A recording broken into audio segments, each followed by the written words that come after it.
आज हम ICT learn करेंगे। इससे पहले हमने 2 वीडियो में पहले क्वेश्चन आंसर लर्न कर लिए हैं और इस वीडियो में भी हम 10 क्वेश्चन लर्न करेंगे और साथ में जो हमारी एब्रीविएशन है वो भी चल रही हैं। तो ये हमारे पेपर 1 की यूनिट 8 है। तो चलिए स्टार्ट करते हैं। अगर आपको मेरी वीडियो अच्छी लगे तो please subscribe my channel and comment कर दिया करो, लाइक किया करो। और चलिए स्टार्ट करते हैं। फर्स्ट क्वेश्चन है, information that is combination of graphic, text, sound, video and animation is called. जो इन्फॉर्मेशन है, जो कॉम्बिनेशन है इन सब चीज़ों का, जिसमें ग्राफिक है, टेक्स्ट है, साउंड भी है, वीडियो है, एनिमेशन है, उसको क्या बोला जाता है। ये क्वेश्चन दिसंबर 2008 में पूछा गया था। ऑप्शन देखते हैं। Option a is multi program, b is multifaceted, या फिर मल्टीमीडिया, या मल्टीपर्पज़। तो option c is the right answer. इसको बोला जाता है मल्टीमीडिया, जिसमें graphic, text, sound, video, animation everything इसमें आ जाते हैं, इसमें इन्वॉल्व होते हैं। तो वो होता है multimedia. Second question is, information and communication technology include. जो इंफॉर्मेशन एंड कम्युनिकेशन टेक्नोलॉजी है, मतलब कि आईसीटी जो है वो क्या क्या इंक्लूड करती है अपने अंदर। आईसीटी के अंदर क्या क्या आता है, क्या क्या इंक्लूड है इसमें। ये क्वेश्चन ही पूछा गया था दिसंबर 2006 में। तो online learning is option a, b is learning through the use of EDUSAT, option 3 is web based learning, या d is all of the above. तो right answer is all of the above. तो जो ICT है, जो भी हमारा online काम हो रहा है, आपको ध्यान रखना है, वो सब हमारा आईसीटी इंक्लूड करेगी। चाहे हमारी ऑनलाइन लर्निंग हो रही है, चाहे कोई वेब बेस्ड लर्निंग है, चाहे वो एजुसेट जो हमारी इसकी हमारी एजुकेशन की सैटेलाइट है, एजुसेट के द्वारा जिसको लर्न किया जाता है, तो वो सब जो है वो इंक्लूड करती है आईसीटी। ठीक है, तो ये सब इसमें आएंगे। थर्ड क्वेश्चन है, 1 GB इज इक्वल टू। अब हमें बताना है कि जो 1 GB है वो किसके इक्वल है, 2 पावर 30 बिट के, या 2 पावर 30 बाइट्स के, या 2 पावर 20 बिट्स के, या 2 की पावर 20 बाइट्स के। तो इसका राइट आंसर है बी। तो ये ध्यान में रखना है, जो 1 GB इक्वल किसके है, 2 की पावर 30 के, 30 बाइट्स के, नॉट बिट, बाइट्स के इक्वल है। जो मैंने नीचे लिख भी दिया है, option B is the right answer. नीचे मैंने लिखा है कि जो गीगाबाइट यानी कि जीबी, जीबी की फुल फॉर्म क्या है, gigabyte. A gigabyte is equal to 230 bytes, याद रखना। और जो एक एमबी है, जो ये 220 बाइट्स है, ये किसके इक्वल होता है, 1 MB के। 1 MB इज इक्वल टू 2 की पावर 20 बाइट्स के। तो ये ध्यान में रखना। फोर्थ क्वेश्चन है हमारा, communication bandwidth that has the highest capacity, the used by microwave, cable and fiber optical line is known as। जो कम्युनिकेशन की बैंडविथ है, जो हाईएस्ट कैपेसिटी रखती है, यूज करते हैं माइक्रोवेव, केबल और फाइबर ऑप्टिकल्स में, तो उसको क्या कहा जाता है, hyperlink. Second option is broadband, third option is bus बीडन, या फिर d option is carrier wave. तो right answer is option B is broadband. तो इसको कहा जाता है ब्रॉडबैंड। ये मैं इनके चारों के बारे में आपको थोड़ा बता देती हूँ कि ये सब चार होते क्या हैं। सबसे पहले हम देखते हैं ब्रॉडबैंड, जो इसका राइट आंसर है। तो उसमें होता क्या है, जो ब्रॉडबैंड है, बड़े स्तर के बैंडविड्थ डाटा, जो डाटा होता है ट्रांसमिशन का काम करता है। जो भी मतलब ट्रांसमिशन करते हैं, जो भी इंफॉर्मेशन ट्रांसमिट डाटा को, वो इसके अंदर बैंड स्तर पर, बड़े स्तर पर, मतलब कि आप कह सकते हो जो हाई मतलब कि हाई लेवल पर जो इंफॉर्मेशन को ट्रांसमिशन करता है, डाटा को ट्रांसमिशन करता है, वो ब्रॉडबैंड के अंदर आता है, ब्रॉडबैंड के अंदर, सॉरी। इंटरनेट को ऐसे डाटा के रूप में सोच सकते हैं जो कि 2 डिवाइसों के बीच भेज जा रहा होता है। ठीक है, इस तरीके से जो ब्रॉडबैंड है वह है रास्ते, जिसके जरिए डाटा घूमता रहता है। आज के समय में अनेक तरीकों से ब्रॉडबैंड को कनेक्शन होते हैं, जैसे ASL, DSL, केबल, फाइबर, इस तरीके से। जैसे फाइबर, हम कोई भी वाईफाई लगाते हैं, फाइबर लगाते हैं, तो वो जिस तरीके से डाटा को ट्रांसमिशन करती है एक दूसरे में, इस तरीके से जो काम होते हैं वो आते हैं ब्रॉडबैंड। तो फिर ब्रॉडबैंड का मतलब जो हाई लेवल पर जो डाटा ट्रांसमिशन होता है वो होता है ब्रॉडबैंड। ठीक है, और एक सेकंड है हमारा जो हम करेंगे संगणक, यानी कि हाइपरलिंक। फर्स्ट ऑप्शन था जो हाइपरलिंक क्या होता है। हाइपरलिंक यानी कि संगणन कंप्यूटिंग के संदर्भ में हाइपरलिंक या लिंक HTML टेक्स्ट का सहभागी किसका भाग है? HTML का। हाइपर टेक्स्ट मार्कअप लैंग्वेज जिसकी फुल फॉर्म है HTML, ठीक है। वह भाग है जिसमें किसी अन्य पन्ने या वेब पेज का पता दिया जाता है। हाइपर लिंक पर क्लिक करने से पर कंप्यूटर हमें उस पेज या वेब पेज पर ले जाता है, तो ये होता है हाइपर लिंक। और एक है इसमें ऑप्शन था, ऑप्शन सी इज है बस बीडर। तो जो बस बीडर है वो क्या है? The size of a bus is measure in a term number of bits. किसमें मेजर किया जाता है इसको? बिट्स में, ठीक है। It can transmit at a time, each wire can transmit one bit, thus more number of wires in the bus can transmit more bits at a time, ठीक है। This number of wires in a bus is referred as a bus speed length। जो bits के जरिए जो transmission हो रहा है उसको बोलते हैं हम बस स्पीडर। नेक्स्ट जो हमारा ऑप्शन था carrier wave. In telecommunication a carrier wave, carrier signal और just carrier is a wave form usually sinusoidal that is modulated modified with an information varying signal for the purpose of conveying information को convey करने के लिए जो transmit होता है या जो मॉडिफाई किया जाता है वो होता है carrier wave. This carrier wave usually has a much high frequency than the input signal does, ठीक है। जो इनपुट सिग्नल डोज से जो हाई फ्रेक्वेंसी होती है इसकी कैरियर वेव की। ये कोई वैसे मोस्टली पूछा नहीं जाता, सिर्फ एक इन्फॉर्मेशन थी कि जिसे थोड़ा माइंड में रहे कि सब होते क्या हैं। और फिफ्थ क्वेश्चन है the term WWW represented.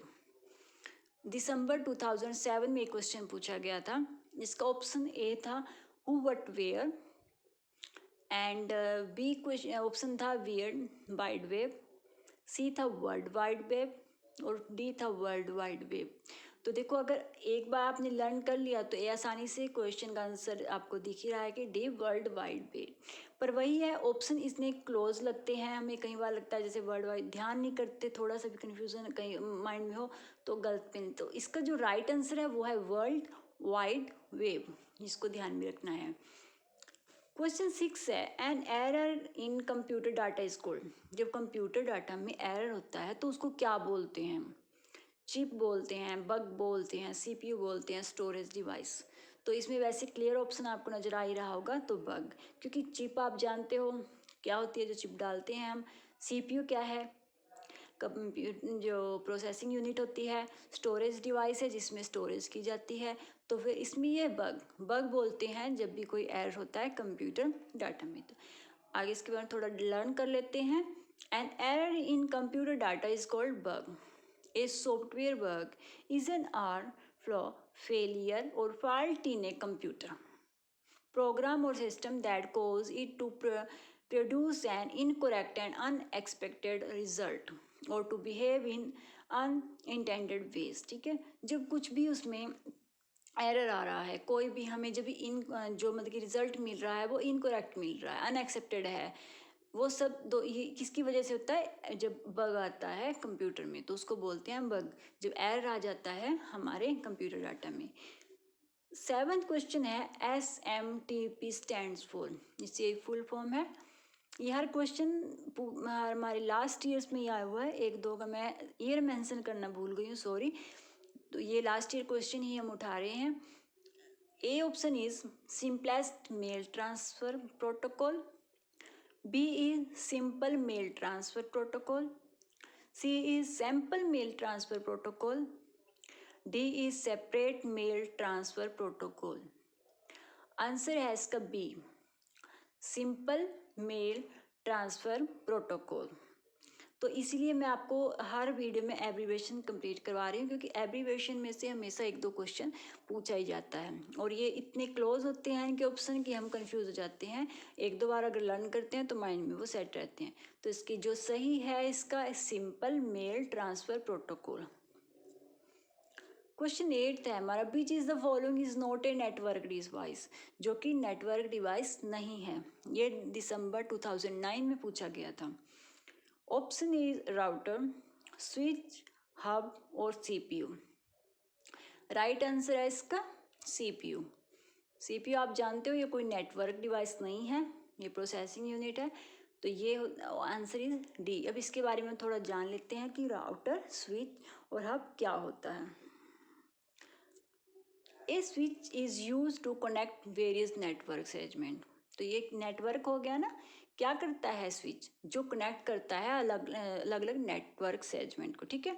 A network switch is a small hardware device होती है that join multiple computers together within one local area network, यानी कि लैन। जब वन लोकल एरिया नेटवर्क में मल्टीपल कंप्यूटर को एक साथ जॉइंट करते हैं, ठीक है, किस में करते हैं, जॉइंट स्विच करता है। A hub connect multiple Ethernet device together making them act as a single segment. तो ये स्विच था जो क्या करता है, लोकल एरिया जो नेटवर्क होते हैं उसमें जो मल्टीपल जो कंप्यूटर होते हैं उनको ज्वाइन करता है, ठीक है, नेटवर्क को, जो कनेक्ट करता है वेरियस नेटवर्क को। और जो हब है वो क्या करता है, मल्टीपल जो ईथरनेट डिवाइसेस हैं उनको कनेक्ट करता है। तो ये दोनों क्या है, नेटवर्क हो गए। तो ये तीसरा है राउटर। राउटर क्या है, a router connect your device to each other and hard wired connection setup to the modem. तो ये भी एक, आप जैसे देख ही रहे हैं, समझ रहे हैं, ये भी एक नेटवर्क है। The router connect to your modem and then to your device, जैसे लैपटॉप, स्मार्ट टीवी, प्रिंटर, ये हम चलाते हैं ना जिसमें नेटवर्क चाहिए, तो ये नेटवर्क के जरिए चलते हैं। तो ये राउटर हमारा उसमें हेल्प करता है। Via either an Ethernet cable और in the case of wireless router wifi, जो सिग्नल्स होते हैं राउटर के जरिए कनेक्ट होते हैं। तो ये थे इनके ऑप्शन का, थोड़ा लर्न कर लिया। नेक्स्ट हमारा जो 9th क्वेश्चन है वो है बिट स्टैंड फॉर, कि बिट का मतलब क्या है, फुल फॉर्म क्या है वो। दिसंबर 2009 में ये पूछा गया था। फर्स्ट ऑप्शन है बाइनरी इंफॉर्मेशन टर्म या फिर binary tree, third is binary digit या फिर वीवरेट थ्योरी। तो option C is the right answer, binary digit. 10th question is a compiler is used to convert the following to object code which can be executed। जो compiler है वो convert करता है code, ठीक है, ऑब्जेक्ट को किसके साथ, जो हमारा कंपाइलर मैंने आपको बताए थे, जो हमारे ये लैंग्वेज को जो कन्वर्ट करते हैं, जैसे असेंबलर भी था, तो ये क्या होते हैं, कंप्यूटर लैंग्वेज को जो हमारे कन्वर्ट कर देते हैं जिससे हम उनको समझ सकें। तो फिर ये कौन से करता है, तो ये हाई लेवल जो लैंग्वेज में जो कन्वर्ट करता है, ठीक है। तो इसमें ऑप्शन थे वैसे लो लेवल, असेंबली लैंग्वेज या नेचुरल लैंग्वेज, तो high level language is the right answer. अब ये जो हमारी एब्रीवेशन थी 50 एब्रीवेशन हमारी हो चुकी थी, उससे आगे भी हम लर्न करेंगे और इससे आगे भी ये शायद और पढ़ी हैं वो भी हम कंप्लीट कर लेंगे। 51 है आईसी। आईसी की फुल फॉर्म है integrated circuit. 52 is IP internet protocol. Next is IDE integrated drive electronics. ISP internet service provider. IMAP internet message access protocol. JPEG joint photographic expert group. KB is kilobyte. LED light emitted diode. LAN local area network. MAC MAC media access control. 61 is LSIC large scale integrated circuit। MAC media access control। 63 is MAN metropolitan area network। 64 is MB megabyte। 65 is MMS multimedia message service। तो ये थी हमारी आज की abbreviation. इसके बाद हम people और इन्वायरमेंट, हमारी नेक्स्ट जो यूनिट है उसको हम स्टार्ट करेंगे और बीच बीच में हम इनके क्वेश्चन भी करते रहेंगे। अगर आप चाहते हो कि मैं इसके और भी क्वेश्चन कराती हूँ तो प्लीज़ कमेंट कर दिया करो, जो जिस तरीके से आप करवाना चाहते हो, ठीक है। Okay, thank you.